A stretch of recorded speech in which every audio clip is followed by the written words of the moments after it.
Hi, so I'm hopefully going to do a series of videos tonight. I'm not doing a comic book review because basic reason I've not had a chance to go to my comic shop yet. So I'll be going hopefully midweek on Wednesday. So that'll be 3 weeks worth of comics to pick up.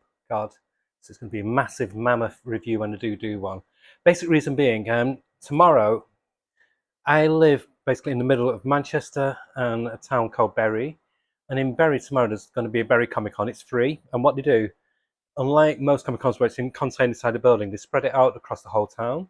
So they have it scattered about museums. So in one museum, there's going to be Doctor Who. So Peter Davison's going to be there and lots of Doctor Who memorabilia.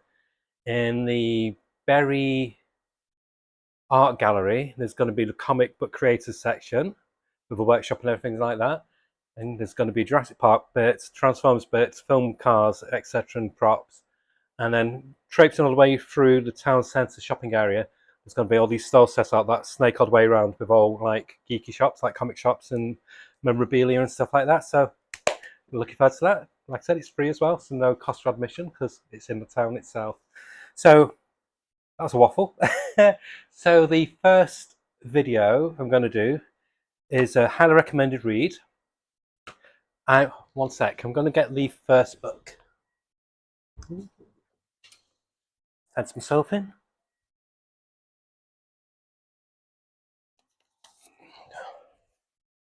So I did a video. So I did a video a while ago, and it was this book, Fiends of the Eastern Front, and I described it like a horror war comic. And so this came out. The first story came out in 1983, like predated things like Hellboy and stuff like that. And then they had the sequel series in this week. So the first strip came out in 1986, then didn't have a sequel until like 2006. So it's like a 25, 26 year gap. So I did a review of this, but I've now read the second volume, and the difference with this one is that there's just two creatives on this. So you've got Ian Edgerton doing the writing and Tiernan Trevelyan doing the artwork. So it carries on with the main character, who's this vampire called Captain Constanta, who is a Romanian. And it's really good because of it being war-based as well. It jumps from like the First World War to the Cold War to the Second World War and things like that, flip-flops all over the time period. And what I like about it as well is how the artist Tiernan Trevelyan changes his art style and his colour palette with each strip. So the first one is set in the First World War period. The art is gorgeous, by the way. It's like a hybrid mix of Duncan Fegredo, who did Enigma, and Mike Mignola. So in this first strip, it's about Constanza encountering an old classic character from, I think it was Lion Comics and Valiant and Thunder, called Black Max, who was this German officer who controlled these man-sized bats. And it's just glorious. The artwork is brilliant.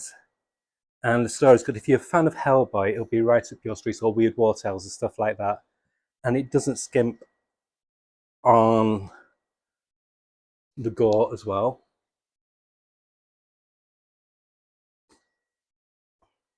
And the dialogue is just pitch perfect.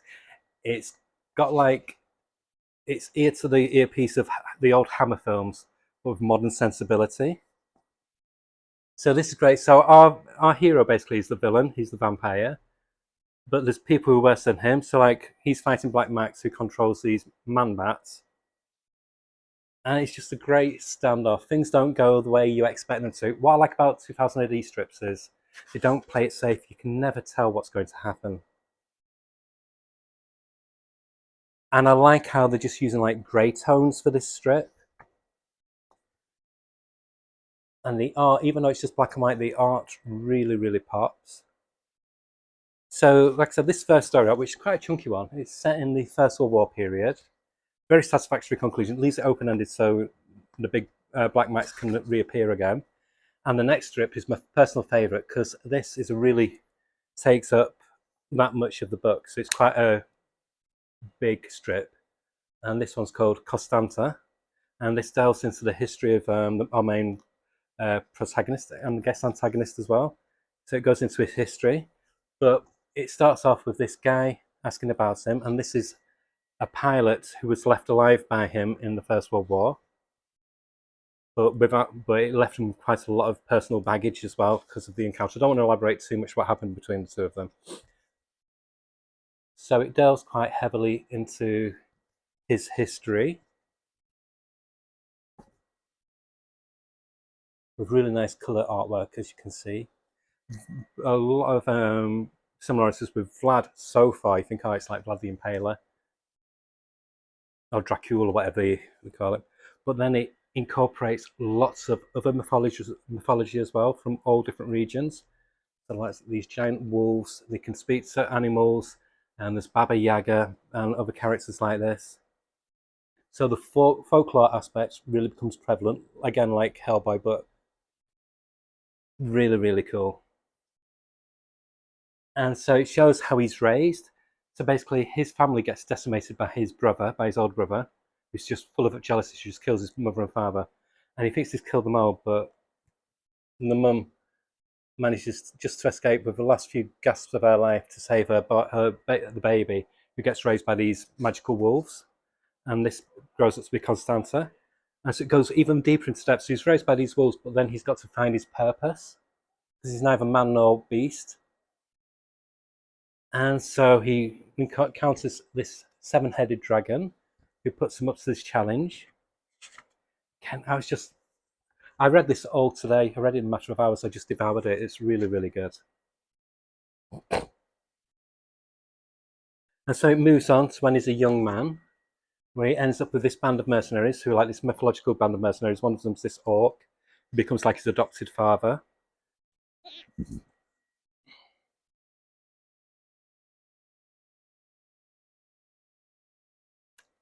And through some circumstances, they meet these three druidesses who are kind of this realm, but not of this realm at the same time. And everything they offer comes with a high price. And things happen where he makes a deal with them, and he realizes later, too late, that he shouldn't have done, and that's what turns him into Constanza, the vampire. As you can see here.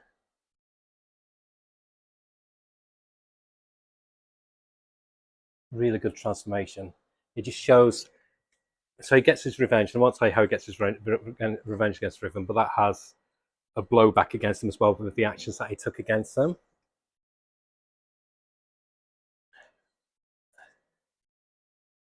Through it all, he suddenly re-encounters his brother, who's now this mad king, and he gets his revenge in a very, very graphic way. And there's a huge twist at the end about this pilot who's asking this priest at this inn about this Constanza. And I don't want to go into the reveal because it's a fantastic reveal. I knew there was something not quite right about the priest, but I did not work out the reveal when it happened, which is a really good sign of a good storyteller. But it's just great. I'm hiding that page as much as I can because it does give it away. But very, very satisfactory. One of the best origin stories I've read in a comic in years. And then after that, we moved to 1963. So this is like the spies and Cold War and espionage and all that lot. Really, really well. So this focuses on the war between Russia and the West. And each country has supernatural beings working for them. And so we try to enlist Constanza to work for us. And there's lots of double dealings, and old foes of Constanza come out of the woodwork as well, who are pulling puppet strings of some of his enemies. And again, there's a really good reveal. Obviously, with having a Russian stance, there's a really good reveal about a very famous Russian person. Again, I don't want to reveal too much. And it also brings in elements from the previous storyline of his origin. So there's a reason why the origin story is just like dumped there for no reason, because they dip from it into this. Characters appear from the origin story. Okay. So there's a lot of world building, but it's done in a very organic way. And again, this story is done in black and white. And again, it's just beautiful. It doesn't throw you out when they change the colour schemes in each story that they do. it just kind of like adds to the feel of it, makes it feel a bit funky and cool. And there's a fantastic battle that goes for about 6 or 7 pages. I mean, it's 2000 AD, so they're not shy about, they don't censor the pages. And it goes back thousands of years to other mythological characters like Cain appears. So the first sinner basically appears, and he's a major player, and there's a good twist in that as well. And then it finishes with this seasonal story called Silent Night. So it's basically Constanta versus Krampus in inverted brackets. It's just great. And so he helps this village, this Romany village, but there's a price for his service.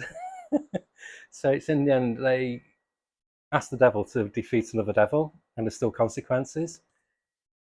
It's brilliant. It's one of the grimmest Christmas stories ever, and yet it's quite but quite seasonal. And then there's a really nice cover gallery at the end, which again all just done by Tien and Trevelyan, who he's quickly becoming one of my favourite artists. He's got such a great style about him. I would heartily recommend. Definitely get this one first. It sets the groundwork, but this is definitely the stronger of the two because it's got the same creative team all the way through, and it's quite a chunky book for all the storylines. They can build on the mythology much more. They're not hampered by trying to follow on what the groundwork what somebody else has laid on. Whereas with this one, they only came into it later on in the series. So initially, it was done by Jerry Finley Day and Dave Bishop, and then Ian Edgerton came on later on. With Carlos Sisgrove did the artwork originally in this one, and Colin McNeil. But in this one, like I said, it's Ian Edgerton and Tien and Trevelyan. But definitely get this because it just lays the groundwork nicely, and it's a fun read with gorgeous artwork. But this one for me hits all the sweet spots. It's really found its voice and its flavour. And this past year, there's been another series of Fiends of the West Eastern Front, which is set in the Wild West, and it has people like Oscar Wilde in it, and it's just fantastic. I get 2000 AD weekly. I'm going to be doing a video like soon, looking at the past 3 months of 2000 AD because they've had like a whole raft of new stories, um, and I can't wait. I will buy it when it gets collected because it was just a delight to read. And again, they're just building on the worlds. The only thing, like so the only thing we could really compare it to nowadays would be Hellboy, where they've got a complete mythology. What's unique to them, and this is what this feels like. You get the same kind of buzz, exciting buzz from it. You dipping in and you think, oh, so that ties with that, that ties with that story, and it all like comes around in a loop to the main storyline. Masterful, really, really good. I would give this series an easy 9 out of 10. The art, there's not one poor page of artwork. I like how it shifts from black and white to colour to black and white to colour. The story is great. The dialogue's really, really tight. And I like how when you think there's loose threads, it gets tied up in the next story and then opens up in the story afterwards. Just really, really fun storytelling. So one I would highly recommend is Fiends of the Eastern Front Volume 1 and Volume 2. It's a good gateway drug to the world of 2000 AD as well. So yeah, that's it. So bye.